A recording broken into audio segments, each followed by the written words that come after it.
Vợ chồng cùng đi ăn bữa cuối cùng trước khi ly hôn, bỗng nhiên có một cuộc điện thoại, nghe máy xong có quyết định bất ngờ. Tưởng là dấu chấm hết của một cuộc hôn nhân, tôi không ngờ cuộc điện thoại của mẹ chồng lại khiến cục diện thay đổi hoàn toàn.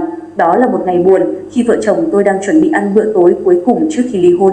Ánh đèn mờ ảo của nhà hàng phản chiếu thêm nỗi cô đơn của mỗi chúng tôi trong cuộc hôn nhân này. Vốn tưởng đây sẽ là điểm kết thúc của một gia đình, nhưng không ngờ đến phút cuối, cục diện đã hoàn toàn thay đổi vì một cuộc điện thoại. Một ngày trước khi ra tòa ly hôn, vợ chồng tôi hẹn nhau đi ăn bữa tối chia tay ở một nhà hàng quen thuộc. Không gian và những món ăn vẫn thế, hương vị quen thuộc, nhưng tiếng cười ngày xưa đã không còn nữa. Cả bữa ăn chìm trong không khí im lặng, lòng tôi ngập tràn sự tiếc nuối. Cuối bữa ăn, chồng đi thanh toán, còn tôi ngồi đợi tại bàn. Lúc này, điện thoại di động trên bàn của anh đổ chuông. Liếc nhìn màn hình, tôi thấy cuộc gọi từ mẹ chồng. Nghĩ rằng anh sẽ gặp rắc rối với mẹ vì chuyện ly hôn nên tôi nhấc máy thay. Mẹ ơi, tôi cố gắng giữ giọng bình tĩnh. Tiểu Mẫn, bây giờ con đang ở đâu? Giọng mẹ có chút gấp gáp. Chúng con đang ở một nhà hàng và sẽ xong việc sớm thôi, tôi trả lời. Là thế này, trong nhà đột nhiên xảy ra chuyện. Con và Quảng Di có thể nhanh chóng về nhà được không? Giọng mẹ chồng đầy lo lắng. Tôi vô cùng bối rối.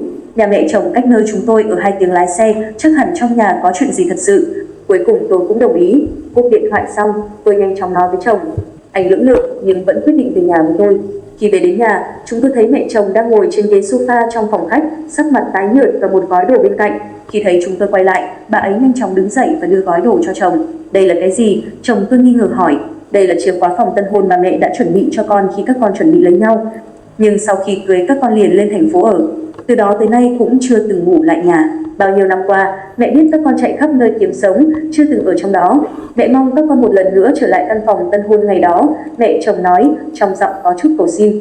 Nhìn chiếc chìa khóa trước mặt, vợ chồng tôi sững sờ. Lúc này, tôi nhận ra rằng chúng tôi đã mâu thuẫn và ly hôn vì cái tôi của mình, nhưng chúng tôi đã bỏ qua tầm quan trọng của gia đình này.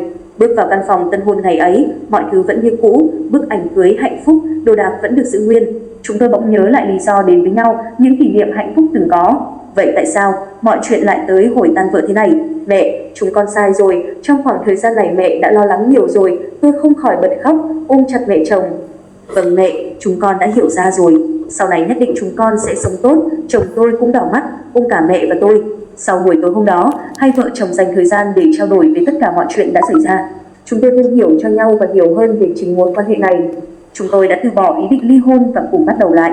Dù cuộc sống còn nhiều khó khăn, nhưng chúng tôi đã học được cách trân trọng lẫn nhau và vun vén gia đình chung bằng cả trái tim.